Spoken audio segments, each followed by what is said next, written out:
Good evening and welcome to our hearing on the proposed amendments to the Synod's Constitution, bylaws, and continuing resolutions.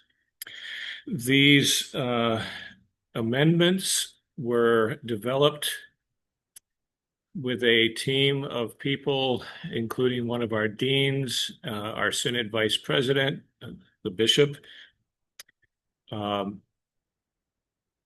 who reviewed the Constitution through a few different lenses, made recommendation to the Synod Council, and the Synod Council, after review, approved them for recommending to the Synod Assembly. The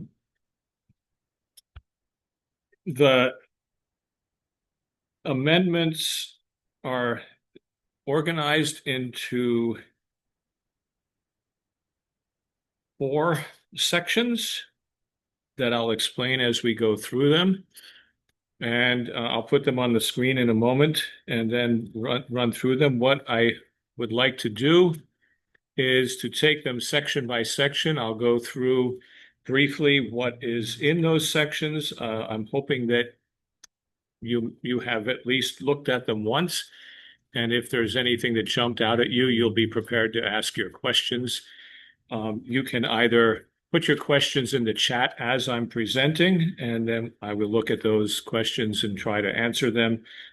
Or you can wait till I finish with a section and ask for questions, and you can chime in at that point.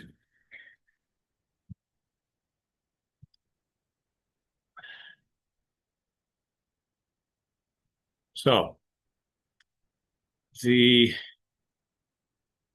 amendments that are being proposed to the Assembly, as I said, are in these 4 sections. The first section are amendments that have been recommended by the ELCA Churchwide Assembly in 2022. We're a little behind in this, as we have a Churchwide Assembly coming up this summer that will have more recommendations for amendments, which we will likely deal with at next year's Synod Assembly. But these amendments here, if we adopt them, will at least get us into a position to easily move on the new amendments that will be issued this summer. Churchwide Assembly that meets every 3 years. I have not seen one yet that has not sent out amendments to constitutions. The ELCA's legal team is constantly reviewing the ELCA Constitution, which in its design includes a model for synods and a model for congregations. In the case of synods, when the ELCA adopts amendments to the Constitution that affect the synod constitutions, the synod model, there are 2 different kinds of amendments that happen there.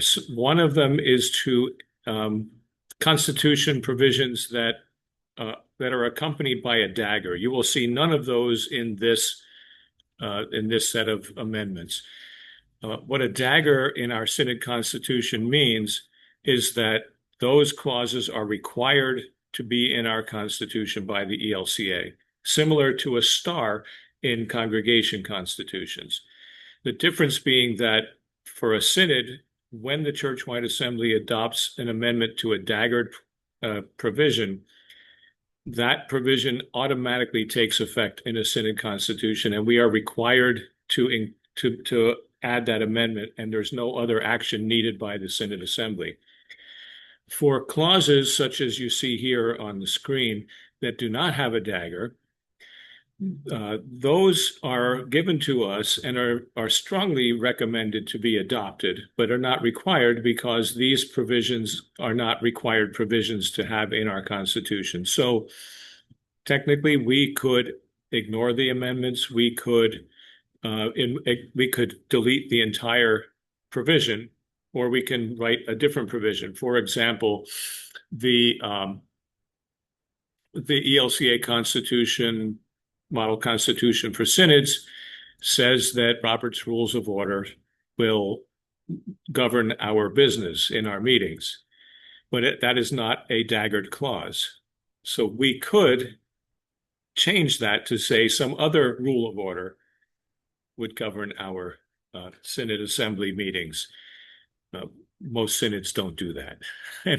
And I think most synods don't even know you can do that, and that there are other rules of order. So we're dealing here with the non-daggered clauses, and they are listed in order, numerically as they fall, as they come in the Constitution. The first one that comes is actually to a bylaw. Bylaws, you can are bylaws because of this third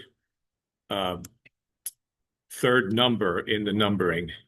So S 7.21 is Constitution, section 7.21. The .01 means it's the first bylaw in that section. The recommendation here is to change the language that defines when voting members to Synod Assembly's terms, if you will, are ending. So the former language was they were voting members until voting members are seated at the next regular Synod Assembly. This cleans up the language a little bit. I'm not going to spend a lot of time trying to explain ELCA recommended changes unless there's a question on one of these.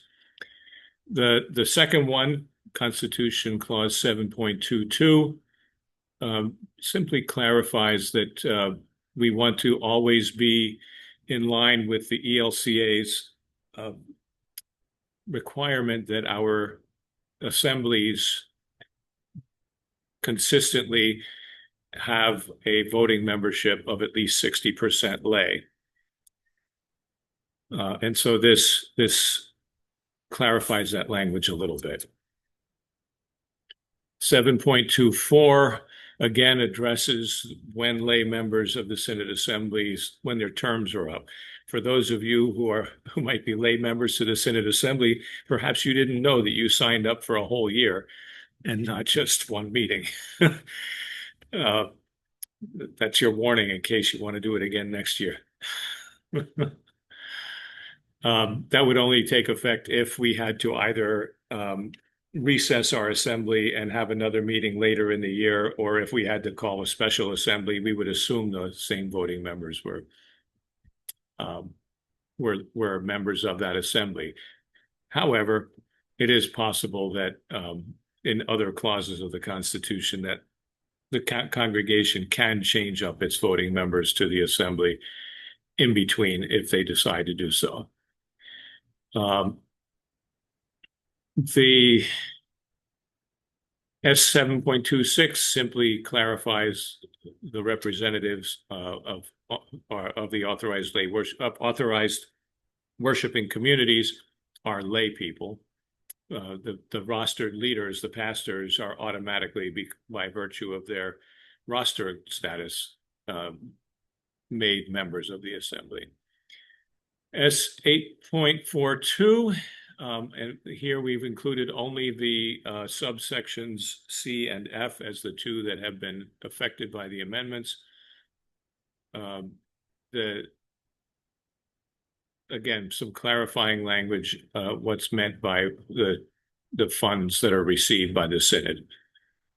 And then F is no longer necessary, the obtaining of fidelity bonds. I believe here I'm going on what might be a faulty memory, but I believe that bonding is not necessary for people handling funds, and that's covered under our directors and officers insurance policies. So that's an old thing back in the day when we didn't have D&O insurance. S1110 is all that S1110 is what you see there, general provisions. It's a section heading that they've suggested be removed. S14.13 strikes the word parochial. Parochial report is old language. We are now in the time where we don't call them, we just call them records. They're not considered parochial records. And finally, S1415 and S1434 strike the words his or her. And that is in the ELCA's recognition of the way that our culture, or at least some of our culture, thinks about gender, that his or her is a limiting term and is unnecessary. As you read it, you can see that those words are not necessary to be able to understand what those clauses are saying. So that's the first section. Those are all recommended by the Churchwide Assembly to be adopted and added into our Constitution. And as I note, as is noted here in the section header, these would, by our own Constitution, Chapter 18, can be adopted by a simple majority of the Assembly. And as you'll see later, there are other amendments that take more than a majority. So needing only a majority of the Assembly to adopt these as they've been published, and I believe with sufficient time according to the rules of the Constitution. They'll be presented, and I'll take this moment to say also that each of these sections, all the amendments in these sections will be proposed. So at the Assembly, we won't go one by one through them. We'll do them section by section. So we'll present the amendments without the detailed discussion that I'm going into right here, and ask for any questions from the floor, and then vote on these amendments that I just reviewed with you. And then we'll do the same with 2, 3, and 4. So are there questions on the amendments that have been proposed by the Churchwide Assembly to the 2022 Churchwide Assembly to be adopted in our Constitution?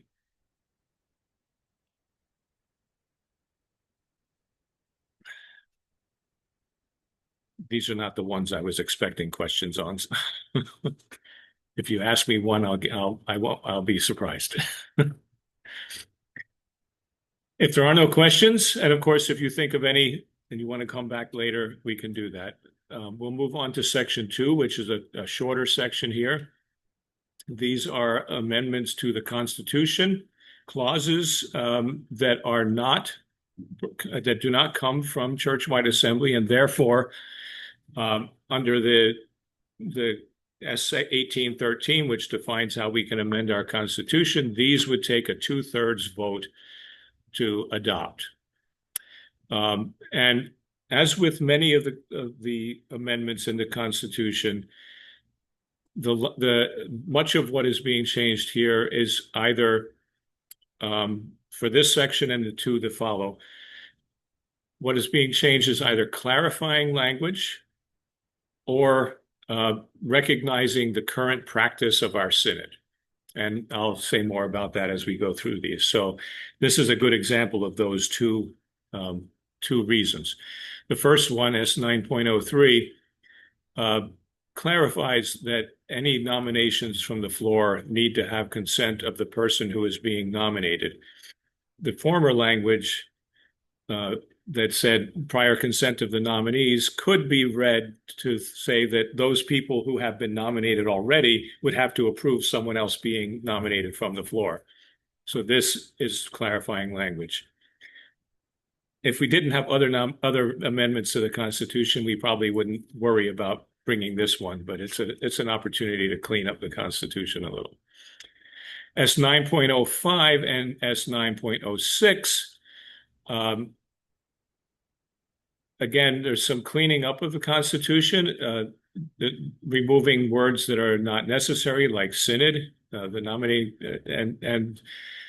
and removing also terms or statements such as the additional nominations may be made from the floor, because something like that is stated elsewhere in the Constitution, and that's a redundant statement and really doesn't belong in that section where we find it.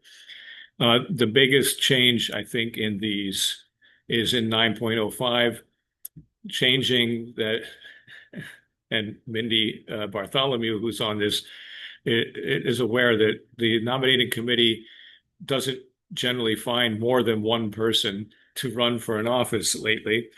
We're happy when we can find one. And And so rather than requiring two and then falling short all the time, this recognizes that we should really get one. And then if we get two, as you'll see later, there's a limit of two that is coming in one of the other amendments later down here. So that's section 2. Pretty simple, just a few. And the reason this is a section unto itself is because these are amendments to the main constitutional clauses. The next 2 sections will cover bylaws and continuing resolutions, and each one of those has a different standard for adoption. So these will take a 2/3 majority at 2 consecutive assemblies. So if we adopt these at this assembly, they will come back again next year for ratification. In other words, they won't take effect until next Synod Assembly adopts them. Sorry, nominating committee folks, but you'll have to try for 2 again.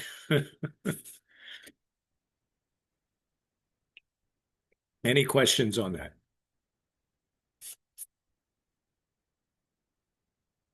I'm not seeing any notes in chat yet, so I'm going to keep moving. Section 3.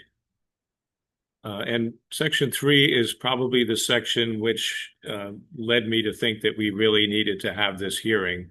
There will be a couple things that you'll see in this section, and maybe in section 4 as well, that are helpful to know what we're doing. There are a couple things that are a little bit more substantial, let's say, than what we've dealt with so far. Section 3 is amendments to the bylaws of the Synod Constitution. Bylaws, as I said before, are indicated by a numbering, which is three numbers rather than 2. Generally, in our Constitution, the practice has been to also indicate them by using italics so that they're distinguished by font as well as number in the body of the Constitution. So you'll see these are all italicized. The first one, again, bringing some clarifying and consistent use of language. So the language that is used is consistent with the language that is in the body of the Constitution, the main clauses, rather than mixing language up. So things like using meeting of the Synod Assembly rather than assembly of the Synod. As well, we've added normally will rather than shall, so that thinking back to COVID, when we struggled to figure out how we were going to have an assembly, circumstances could dictate that we would have to forego an assembly in a given year. This is not because we intend to do that, but because we want to be able to if the circumstances dictate. So while we regularly intend to meet and normally intend to meet annually, that this allows that it might not happen, again, such as COVID. It has to be pretty extreme. The next one, 13.01, specifies, again, like we had before in the previous section, who exactly we're talking about. Ministers of Word and Sacrament and ministers of Word and Service on the roster of this Synod. These words are important because sometimes we have people who live on the territory of a Synod and are members of a congregation of the Synod who are rostered, generally retired or disabled, but are not members on the roster of our Synod. And we want to be clear that they're not the ones who are voting members of our assembly and the ones that we have to send notification to. It's only the ones who are on our Synod roster that we send these reports to, including notification of a meeting, a bulletin of reports, and those kinds of things. We also added that the notice of the meeting and the bulletin of reports can be sent by electronic means. We've been doing that, and so this says we're allowed to do it.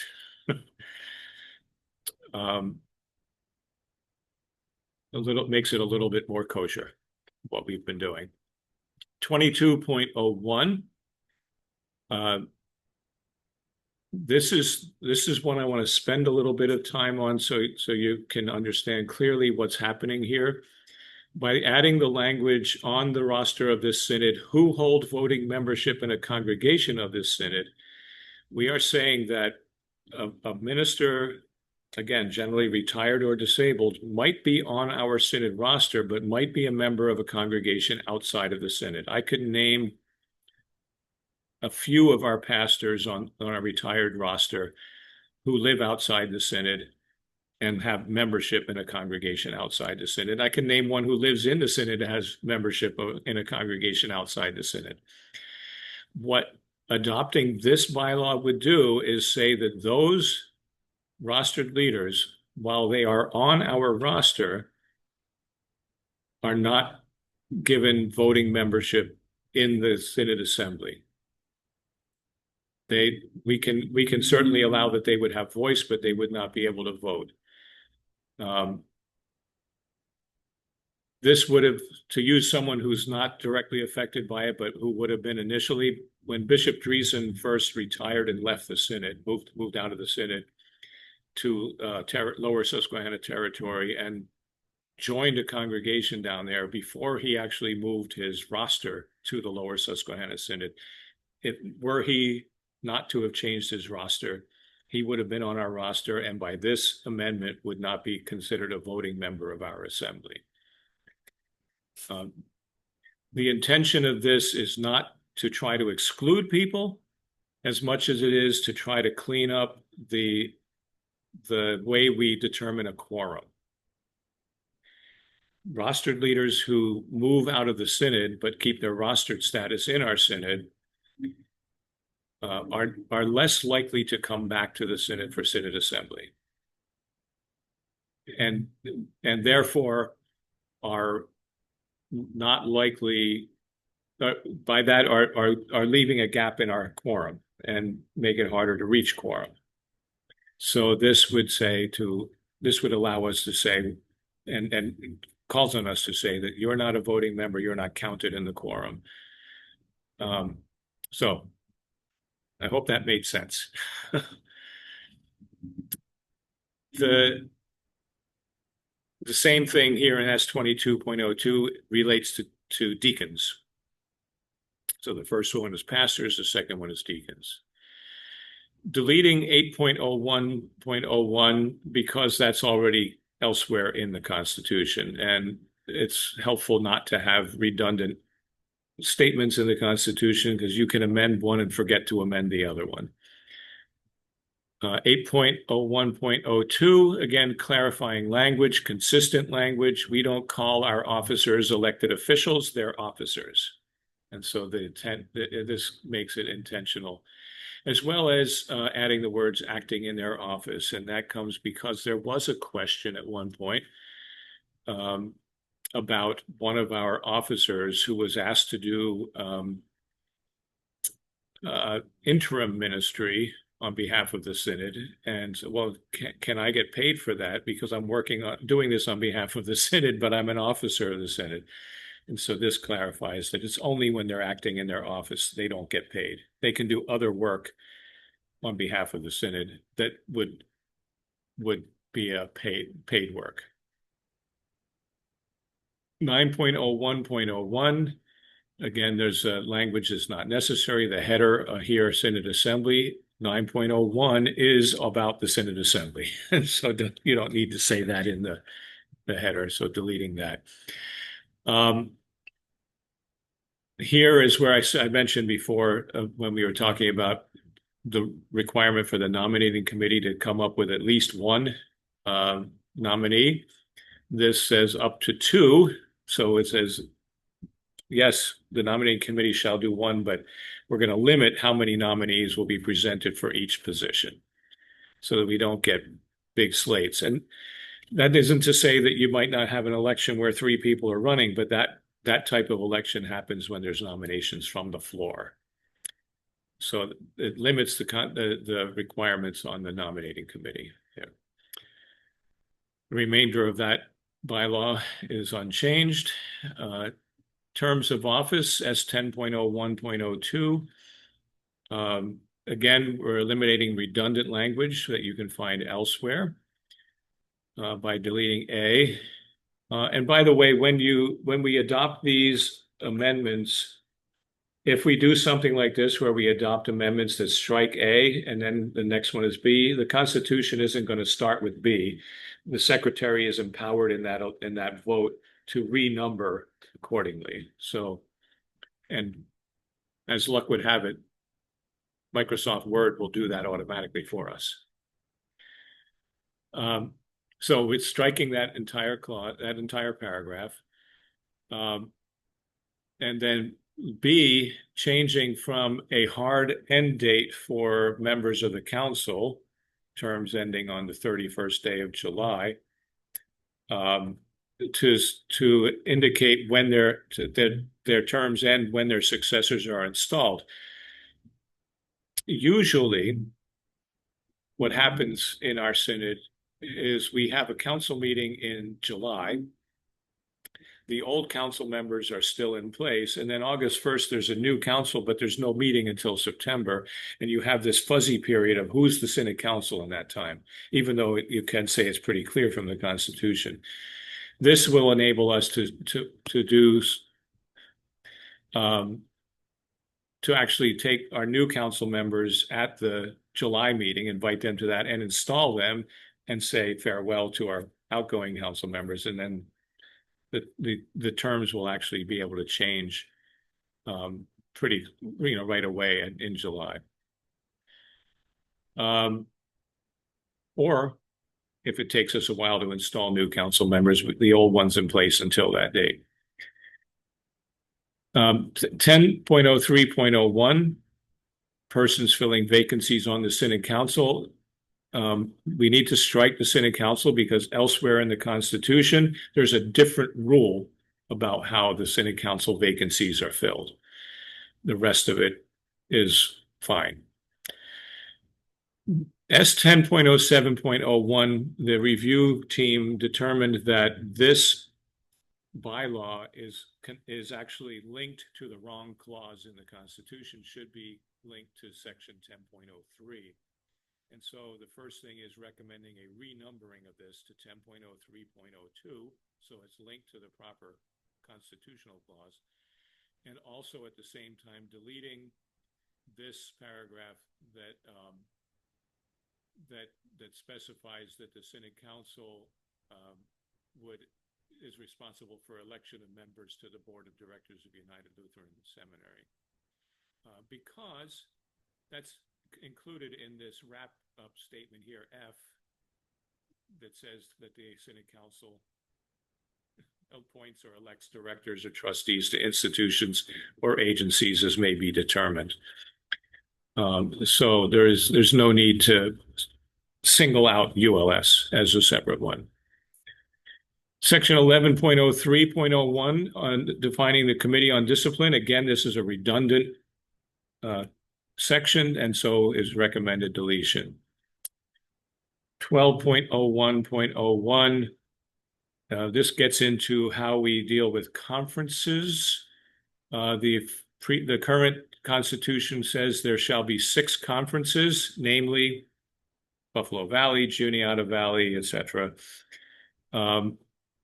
As you'll see as we go down through here, we're looking at handling this a little bit differently by saying the number of conferences and their boundaries will be established by the Synod Council. Part of this has to do with a clause that's elsewhere that says that the Synod Council will review the conferences and their boundaries regularly. I forget whether it's every 10 years or what it says exactly. So this aligns with that clause and says that they'll be named in the continuing resolutions, and you'll see that when we get to the next section of amendments.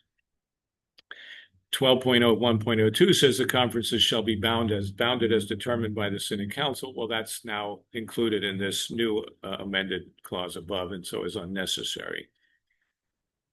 And again, deleting that conferences consist of all congregations within its boundaries. And that again is going to be covered as we look down below a little bit. And then all rostered ministers who are retired disabled wasn't included before, but those who are in those conferences and members of congregations within those conferences. And rostered ministers, by the way, is ministers of word and sacrament and ministers of word and service. So item C is no longer necessary because of that catch-all terminology. This one, the boundaries and number of conferences shall be subject to redetermination by the Synod Council at 6-year intervals. That's the one I was talking about. Although I've been here for, 8, 9 years now, and there has yet to be a redetermination by the Synod Council of conference boundaries or number of conferences. But even so, the way this is written, the Synod Council could redetermine boundaries of conferences, but they can't really do that because they can't change the bylaw that says there's 6 conferences, and so it becomes very difficult to do that. So as you'll see, this is going to get picked up in the continuing resolutions in a little bit. Another thing we've done, there's 3 places in the Constitution that mention a pastoral charge. The term pastoral charge is undefined. We think we know what it means, but because it's undefined, we chose to delete it rather than maintain it. Pastoral charge is old language from Central Pennsylvania Synod and before probably. And so we've simply deleted that, believing that the congregation is sufficient. That if pastoral charge indicates what we think it does, what we today call a parish, there's nothing here to preclude a parish consisting of 2 congregations that both congregations would apply to move conferences, as you might see. We changed a little bit about when conference meetings should be scheduled.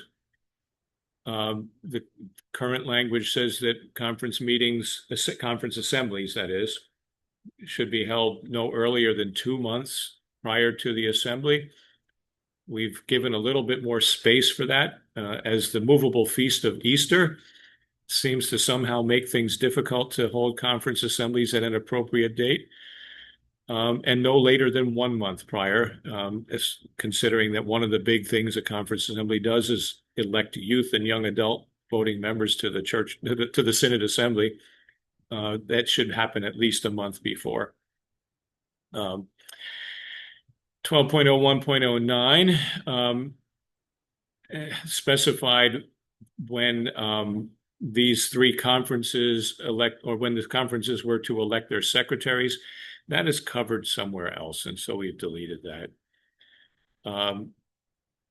And the succession of a dean and secretary also somewhat substantial. The current expectation would be that if a dean can no longer fulfill the office, that the secretary of the conference automatically steps into that role.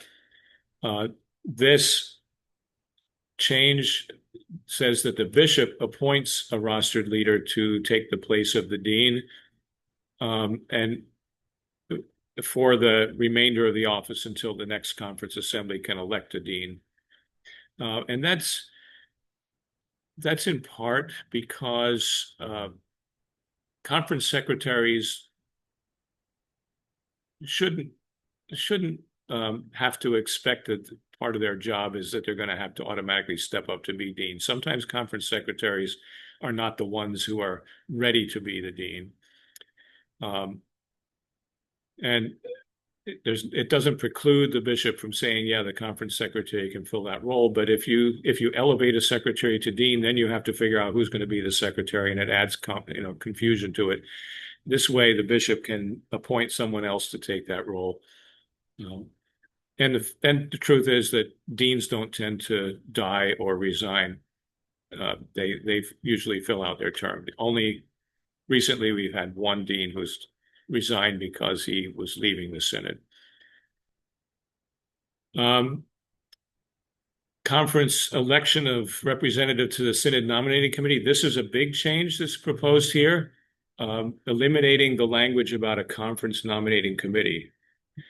To my knowledge, there has not been a conference nominating committee in this synod, maybe since this constitution was originally adopted. No one has been able to tell me that they ever saw a conference nominating committee, especially not defined as it is here in this clause. So we've struck this as clearly, certainly today, this is not the way the synod has practiced, and our conferences have practiced nominations. Rather, we simplified the role of the synod nominating committee, the conference nominating committee representative, to say they're the ones who receive the official list of openings, and they're the ones who are responsible for communicating out in their conferences what the openings are and soliciting nominations for those openings.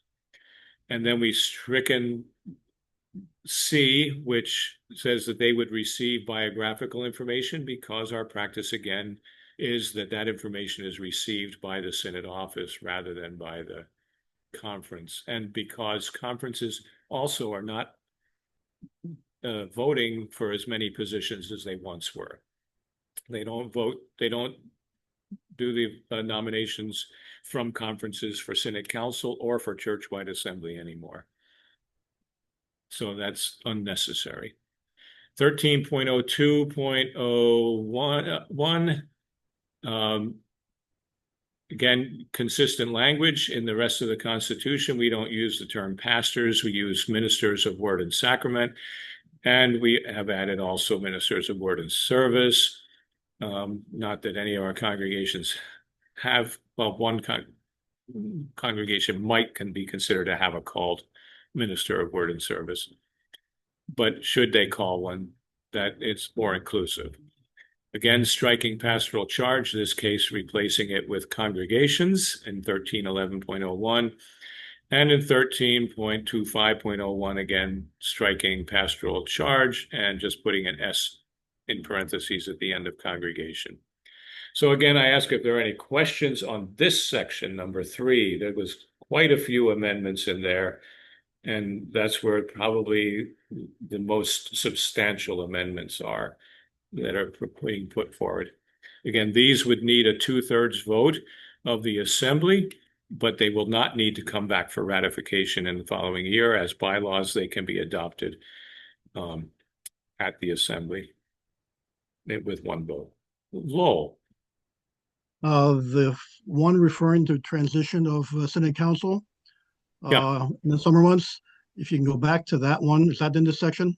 Mm-hmm. Okay, I think there might be 2 little words that need to be X'd as well.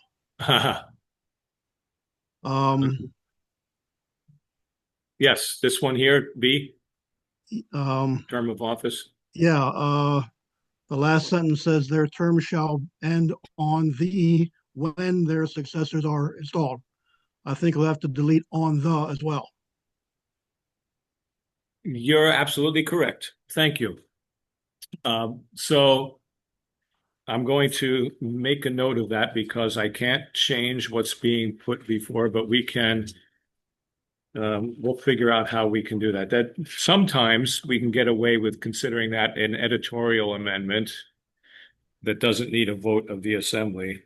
I'll have to study a little bit and see how we can handle that. But I'm making a note on my paper copy here so I can deal with that. Thank you, Lowell. Any other questions or comments on these? I also was a little confused, but I think I figured it out. Go back down again. I forget which one it was exactly, where it had who will, and I wasn't sure how that followed. But then I saw the ABC. Who will? Here we go. Yeah. Who will receive from the synod office a list of ballot openings? Yeah. Yes. So I'm just wondering if those first words in A and B should be capitalized or not. Hmm. Not, it doesn't really matter, I suppose. Yeah. And that's probably an effect of Microsoft Word that automatically capitalizes. Capitalizes the first word. Yeah, yeah, yeah. But Um, I follow it. I follow it now, so that's clear in my mind what how that should read. yeah, and it will be much clearer when it's adopted and those words are missing from the strikeout Right. words are missing. It will follow much more clearly. Thank But you. yeah, okay, we'll take that under advisement and see. That's something that doesn't need to be that capitalizations and things are not considered, an amendment that needs a vote. So if we think it should be lowercase, we can make that easily enough. Yeah. Any other questions or comments on these?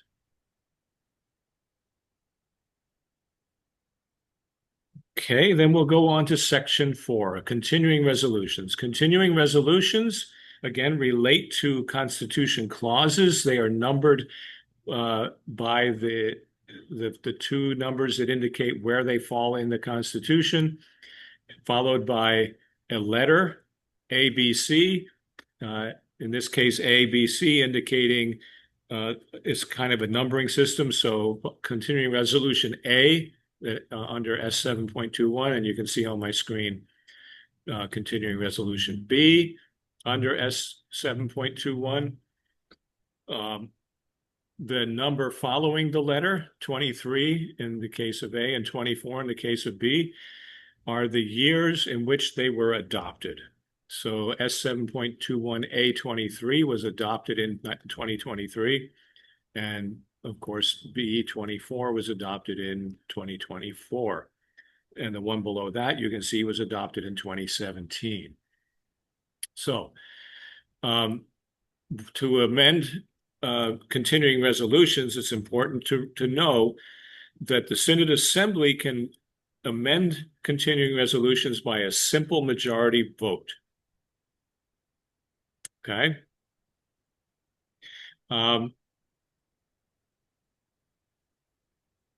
And I've confused myself. I'm sorry for a second because I don't know what was changed I don't see what was changed in A23, why we have that in there. I'm going to have to do some research and make sure something didn't get left out on that. It may be there was a deletion that just didn't get picked up. Well, maybe Yeah. maybe the wording of regular assembly didn't that wasn't that language changed elsewhere? Meeting of the Synod Assembly. It may be. I'll have to dig that up before the assembly. So this is one of the reasons we go through these things over and over, and why somebody should always proofread the bishop's work. So I put a question there. So we'll start with B, but it's again a lot of these, as before, they're simple amendments, and so I don't think that was anything.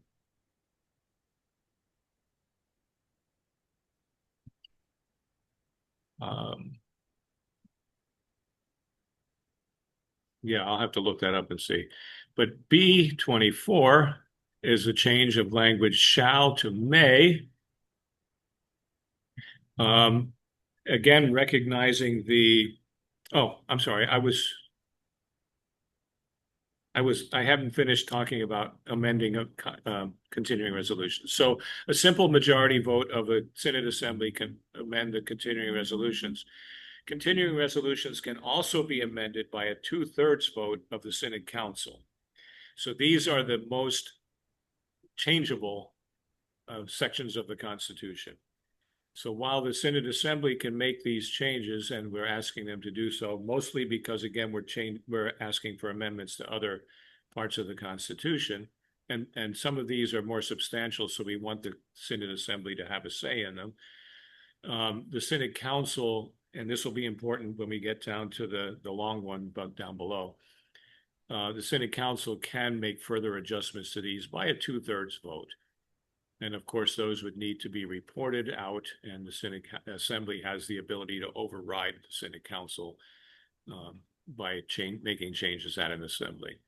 But this changes from shall to may simply because the reality is our conferences struggle often to elect 2 youth and 2 young adults members to the Synod Assembly. And therefore, the language shall is putting up an unattainable expectation, where may allows that the conferences are given the ability to do that, but we know that they're not always able to.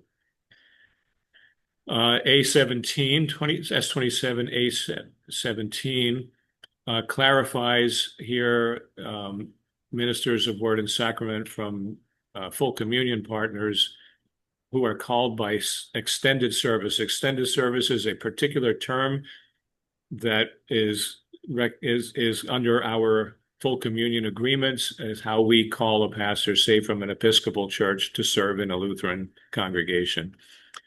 And that clarifies that it doesn't mean, because our synod also uses retired ministers from other denominations as interims, those interims are not included because they're not called by extended service. They're appointed by the bishop in consultation with the congregation. Now, here is where we get to some significant verbiage, but doesn't really change a lot. So above, we said that the Synod Council determines the number and boundaries of conferences, and here is a continuing resolution that specifies what currently those conferences are and their boundaries, and what terms are right now how we would want to set them up. 6 conferences made up of approximately equal numbers of congregations. Please don't count, because you'll find out that right now they're not quite equal. Because we're going with what we have currently. But if and when the Synod Council reviews this, they can shift things around. Remembering that the Synod Council can change anything in this continuing resolution. The Synod Council might say we should only have 5, or we should have 8 conferences. They, by a 2/3 majority, can make that amendment.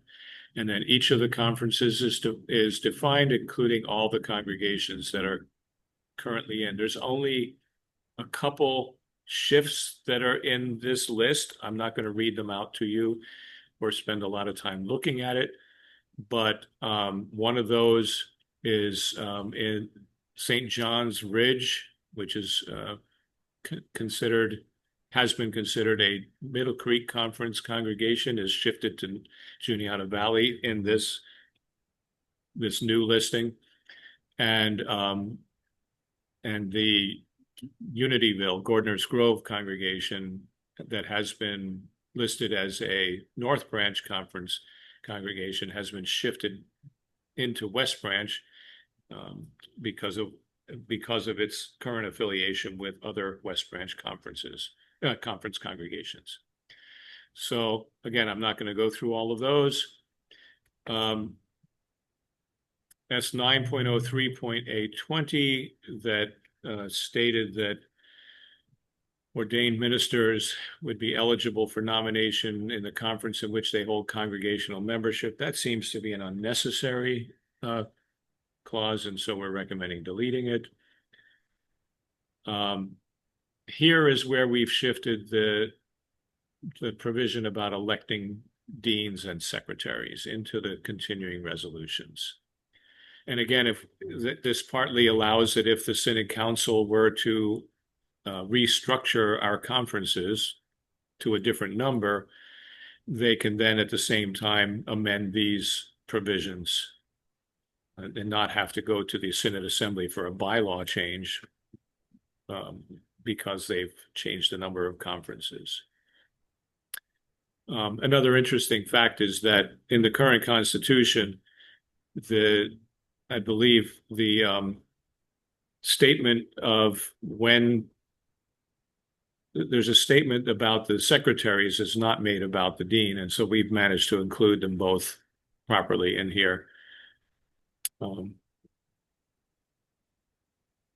So there you have section 4 of the amendments. Any questions or comments on that?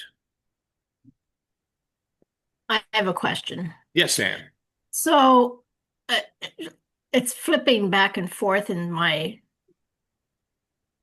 laptop page here, so I'm a little confused. Yeah. Is the secretary and the dean both elected in an odd year? And I hope that we didn't put it in that way. It should be alternating. Well, So Middle it's Creek, bumping up and down, so I can't yeah, vote. Middle Creek, Buffalo Valley, and North Branch elect their dean in even numbered years.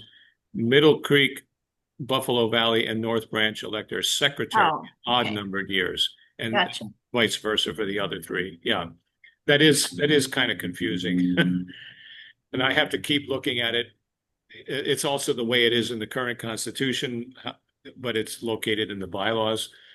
Um, so, but it does lead me to go, which conferences are electing who this year? Right. Yeah, Thank you. you're welcome. Other questions?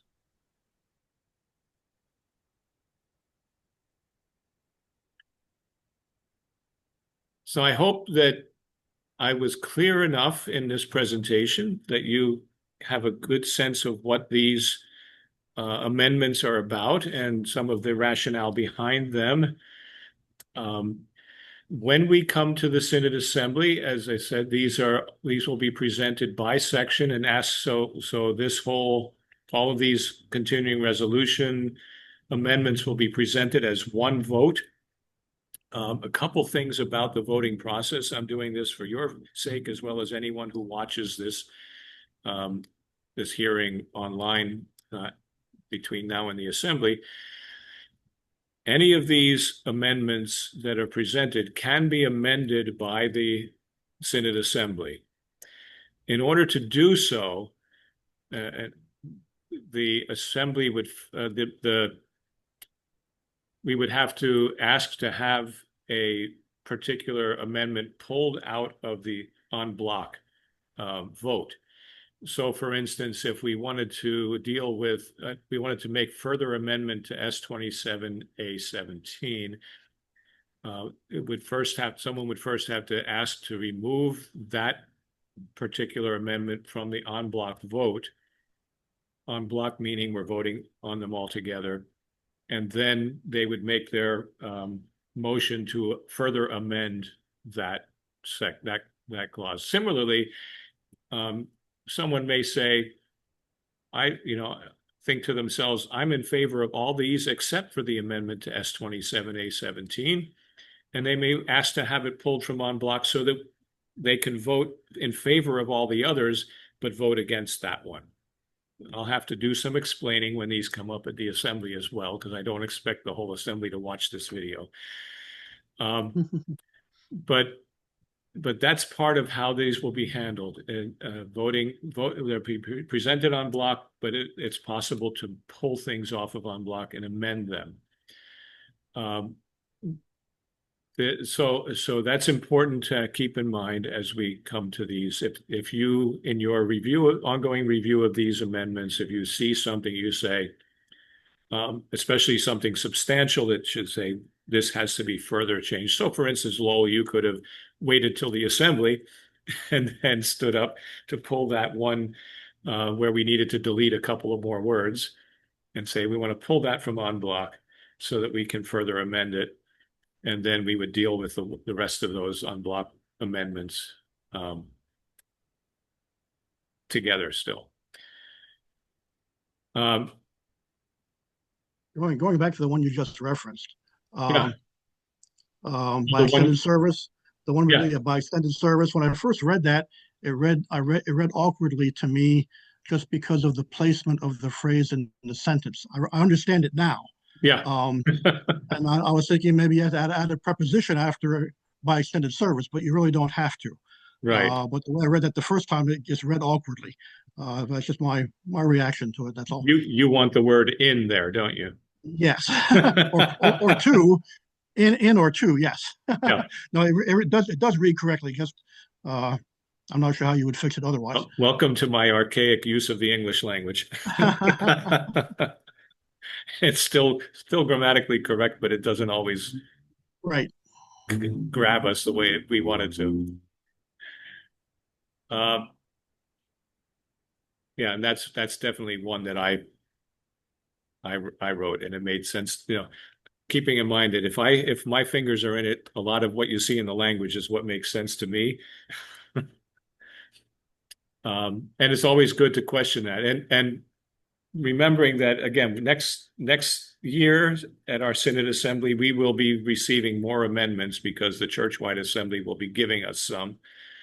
And ongoing review of the Constitution generally leads to amendments for clarifying language, recognizing current practices, or adding or subtracting, adding things that better reflect the law and practice of the church and the state, or deleting things similarly for similar reasons.